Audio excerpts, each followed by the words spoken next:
2 siècles, des pêcheurs venus de la côte du Mozambique trouvaient refuge sur les îles inhabitées de l'archipel de Bazaruto. Dans ces paysages de dunes et de mangroves, balayés par les vents et les courants, ils ont bâti une société égalitaire. Aujourd'hui encore, leurs descendants, les Vaokas, continuent de vivre selon ces valeurs, partageant les fruits de la nature. Les gars, il faut ramer plus fort. Allez, allez, Allez les paresseux. Rame plus fort, Marc.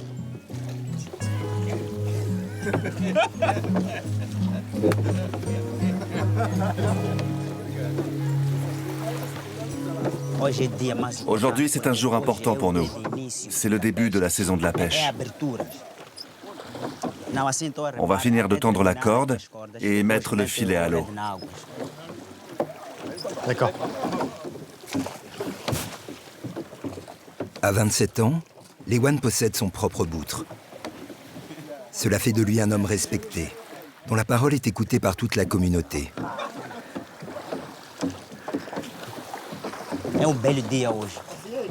C'est vraiment une belle journée pour mon peuple. Parce que sans la pêche, nous n'avons rien à manger et nous vivons très mal.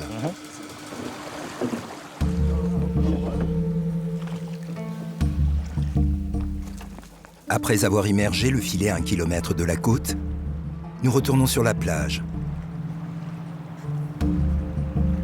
Tout le village est rassemblé pour tirer ce filet qui pèse plusieurs tonnes.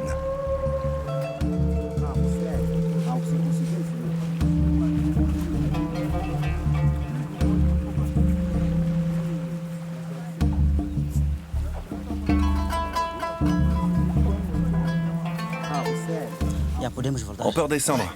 Attends, je vais le détacher. On retourne en bas? il va se fatiguer s'il tire comme ça. Allez les gars. Marc, ne force pas trop, ça sert à rien. On tire longtemps le filet? Oui, 3 heures. 3 heures? Ça dure 3 heures comme ça? Il suffit de regarder les visages pour savoir que la pêche a été bonne. Pour les Vaokas, c'est un bon présage. Cela veut dire que cette année, les eaux de l'archipel regorgent de poissons, que la campagne qui s'annonce devrait permettre de nourrir tout le village. Les poissons qu'on choisit maintenant sont pour la cérémonie. Il faut des poissons différents. Des gros, des petits, des noirs, des blancs. Et les petits poissons, on les rejette.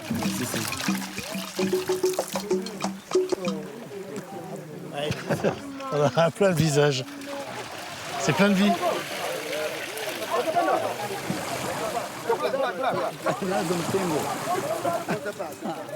Pour les Vaokas, la pêche est vitale. Elle leur permet de se nourrir, mais aussi de faire du troc avec les habitants du continent. Sous l'œil vigilant des anciens, le poisson est partagé entre toutes les familles. L'équité est à la base de toute l'organisation sociale. Sans elle, cette communauté de marins ne pourrait survivre.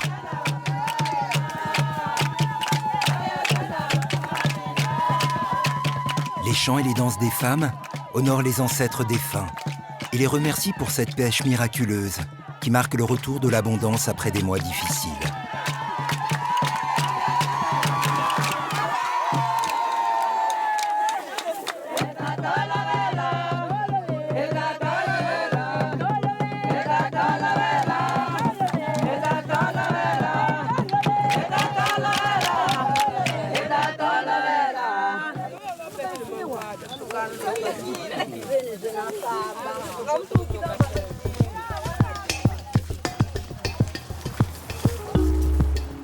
L'archipel de Bazaruto est situé à une quinzaine de kilomètres à peine de la côte du Mozambique.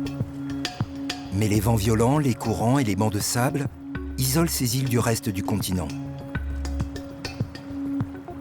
Bazaruto est la plus grande des 5 îles de l'archipel. Elle est peuplée d'environ 3000 habitants, pour la plupart des Vaokas, répartis en 7 communautés.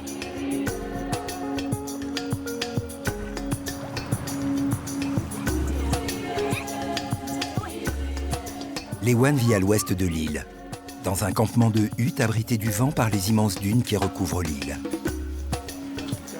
Allez chercher des chaises.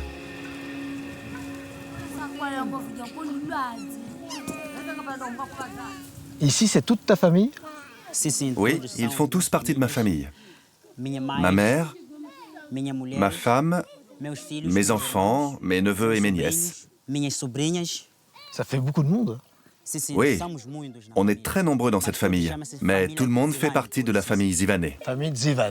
Oui, Zivané, ça veut dire la force. Chaque matin, ils se tournent tous vers moi. Je dois leur trouver à manger, payer leur école et tout le reste. Tu as un rôle de chef de famille. Oui, je suis le chef de famille. Je me sens responsable de tout le monde ici.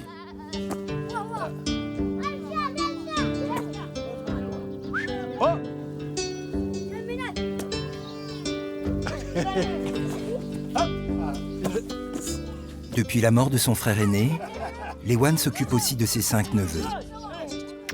Il les élève comme ses propres enfants. Nourrir les 19 personnes qui vivent sous son toit est une préoccupation quotidienne.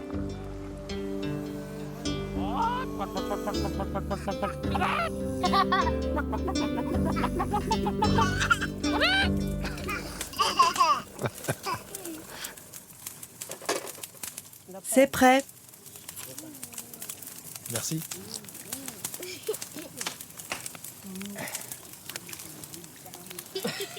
Partage ça avec tes frères.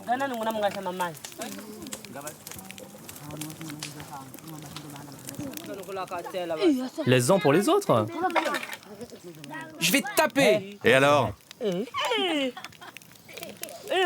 les enfants, asseyez-vous et restez calmes. On partage.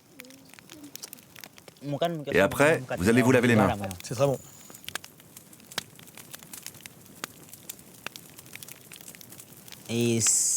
Notre peuple, les Vaoka, est né au départ d'un homme et d'une femme venus depuis le continent jusqu'à Bazaruto. Ils fuyaient la guerre et ils sont venus sur des canoës. Mais quand ils ont débarqué, ils ont réalisé qu'ils étaient seuls sur l'archipel. Ils se sont unis et ont commencé à avoir des enfants. Leur nom de famille était Zivané, comme presque nous tous aujourd'hui sur cette île. C'est un peu l'histoire d'Adam et Ève, finalement. Oui, mais en ce temps-là, ce n'était pas facile de trouver à manger. Ils mangeaient ce qu'ils trouvaient. Ils se sont mis à pêcher parce qu'il y avait de plus en plus d'enfants à nourrir et pas assez de nourriture à terre. Et maintenant, c'est à mon tour de pêcher pour la famille Zivané. Demain, on va devoir partir pêcher loin, partir en mer 2 ou 3 jours, avant de trouver suffisamment de nourriture et pouvoir rentrer.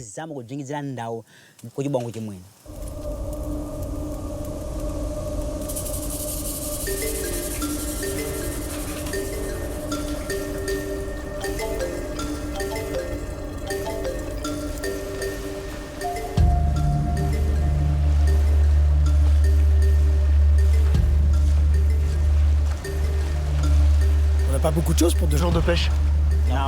Non, mais c'est normal. On va utiliser ce qu'on a emporté et le reste, on le trouvera sur place. On le pêchera. À bord du bateau, tous les membres d'équipage font partie de la famille de Lewan. Il y a ses 2 jeunes frères, son oncle et 2 cousins.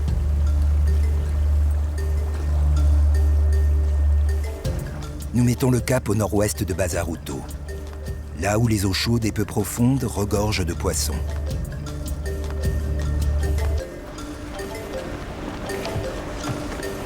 Tu peux venir ici. Viens m'aider de ce côté. Tu veux que je tire? Ouais, vas-y. Ah ouais, d'accord.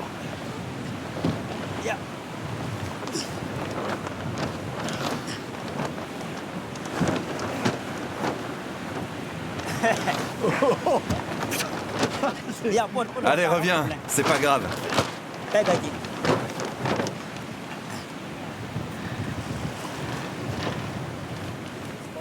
Assure-moi bien, là. Ouais, ok. Il n'y a pas de problème. Vas-y. Pas mal.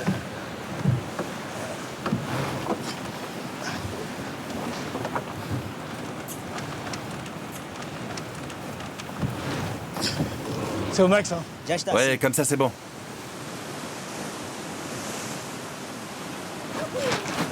Ça va envoyer, hein.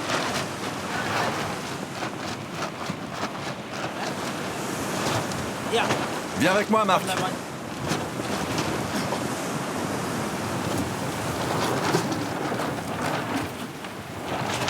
Tu peux détendre le bout, s'il te plaît? Détends-le.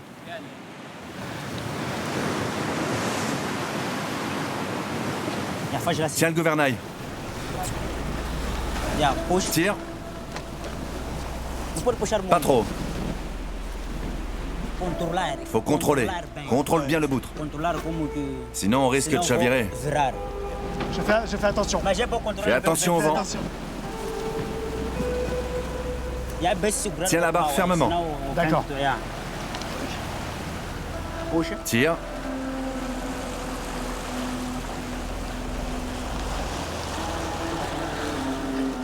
Pousse. Yes. Pousse. Ouais, ok. Attends, c'est chaud, hein, à diriger, hein.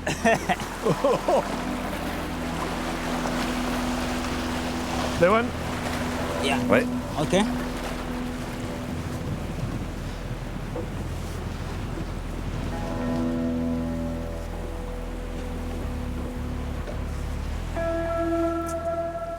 La houle et le vent qui soufflent à plus de 50 km/h peuvent à tout moment déchirer la bâche qui tient lieu de voile et faire chavirer le bateau. Le vent a commencé à tourner. Naviguer dans ces conditions tient du numéro d'équilibriste. À la moindre risée, le boutre se met à agiter dangereusement. Rééquilibrer avec les sacs de sable.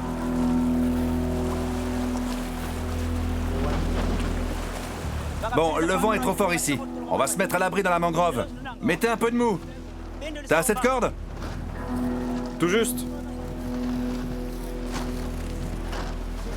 T'as attaché l'écoute? Oui, c'est fait. Attache bien serré. Au fur et à mesure qu'on se rapproche de la côte, De la terre? ouais, le vent s'affaiblit à cause de cette protection que nous donne l'île. Ah, c'est plus calme à terre. Oui, ce sont les dunes de sable qui coupent le vent. Mais quand on s'éloigne, le vent est bien plus fort parce qu'il vient directement de l'océan Indien. D'accord.